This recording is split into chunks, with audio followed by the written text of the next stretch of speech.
Knicks taking on Ja Morant and the Memphis Grizzlies, the red-hot Grizzlies, third in the West, 17-4 in their last 21. Ja Morant and company visiting MSG. And listen, man, it's a good team. It's a formidable team, a team that you cannot make mistakes on. An athletic team. We know the Knicks have trouble with those type of teams. And they gave it to us, man, for the most part. For most of the night, they gave it to us. Shout out to Fournier. He had it going. But, just a sloppy game overall. And even though the Knicks would cut this thing to 5 in the fourth, Memphis was resilient. They would bring it back to 10. Knicks would cut it to 6.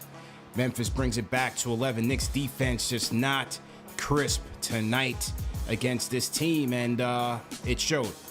Valiant effort in the end, but all for naught, as the Memphis Grizzlies close out the Knicks 120-108.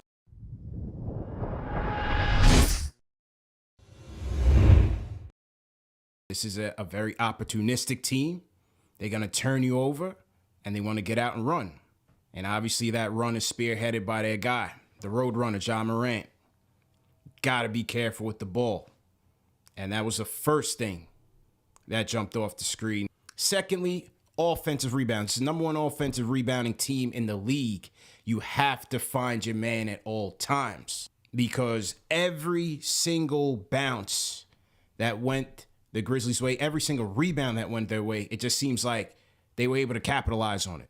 Dagger after dagger, whether it was Zaire Williams, 21-point outing, Desmond Bane caught fire, couple clutch ones in the clutch. It's just, you got to be crisp. You got to be sound. And the Knicks defense just was not there. They were slow in their rotations, constantly losing Zaire Williams in pivotal stretches.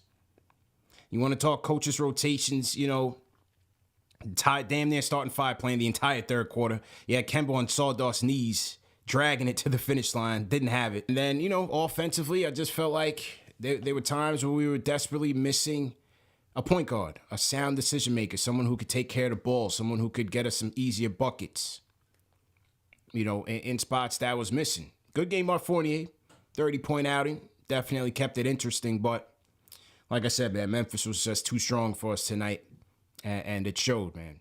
I think Mitch Robinson might have earned this contract tonight. Hey, I've been telling you, man, we got to pay Mitch. Block Ness is coming through. I loved the compete level. I loved the fact that, I always get excited about players that have good games against good teams, against other competitive teams. Ja Morant being, a young Russell Westbrook in terms of, drive and competitiveness and want to make their imprint in the game. Mitchell Robinson showing up in a game like that on national television and going toe-to-toe against Ja and showing that rim protection. He's the first Knicks player with at least 10 points, 10 rebounds, and 8 blocks in the game since Patrick Ewing did it in 1991. And with 12 points and 10 rebounds tonight, Mitch Robinson has recorded, this is his 11th double-double of the season, and that's tied for his most double-double in a single season. And he's done that already with, 40-plus games or whatever it is, 30-plus games to go. So that's a positive that even in a season where he had the weight issues, he started slow, got some injuries, missed some games, lost weight, then has to get the conditioning up tonight. Even tonight, sometimes you saw, a few moments he was gassed a little bit. Even with all that, he's already matched his season high in double-doubles. So that's a positive sign. On the negative, keep asking the same question in terms of, at this point, I just can't wait till February 10th. I'm anxious to see what is the plan moving forward. It's the same thing, saying that throughout this stretch, none of this is surprising me. We're playing faster teams, we're playing more athletic teams, and we're the total opposite of that.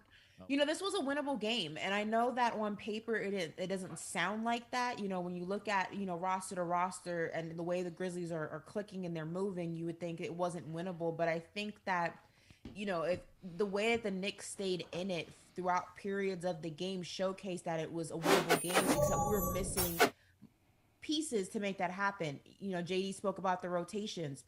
or the lack thereof. That was a pivotal piece that was missing. You know, the weird coaching decisions from Tibbs, that was a pivotal piece that was missing. Julius Randle, once again, although he was efficient offensively, his body language was off once again. Um, you know, and then also the realization you don't have a true point guard.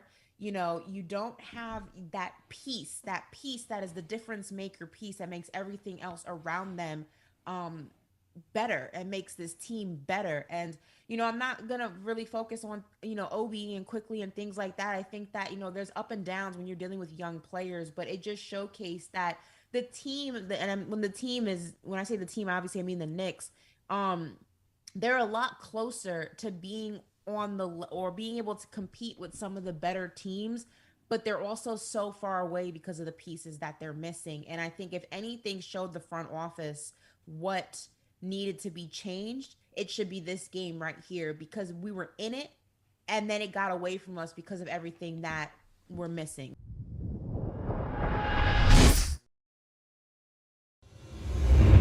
One thing I was off of was that team, we iced out RJ after he had it cooking in the third, man.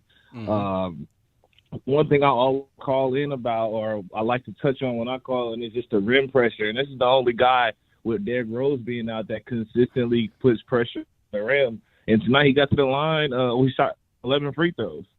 Like, I felt like things were really getting going when he was putting pressure on the rim and getting to the line. And I feel like that's something that we should continue to go to all the time. But I know IQ came in and he hit the 4-point play and then a 3 right after that.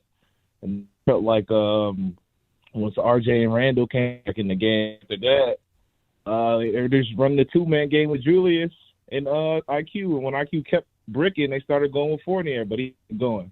But either way, I think RJ should, we should continue to run plays where RJ is putting pressure on the rim. I think that gives us the best chance to win most games. I'm still on, like, I didn't think we was gonna beat Memphis anyway. I already said that at the beginning of the week. It was a close game. Mitch looked like the best player in a Knick uniform to me, like how Chuck said, and it's coming from me, CP. So I'm saying this officially on the record. Mitch got to get a bag, man. He got to get a bag. Yeah, take care of Marcus Monson, man. That's my guy, man. Pay the kid, bro.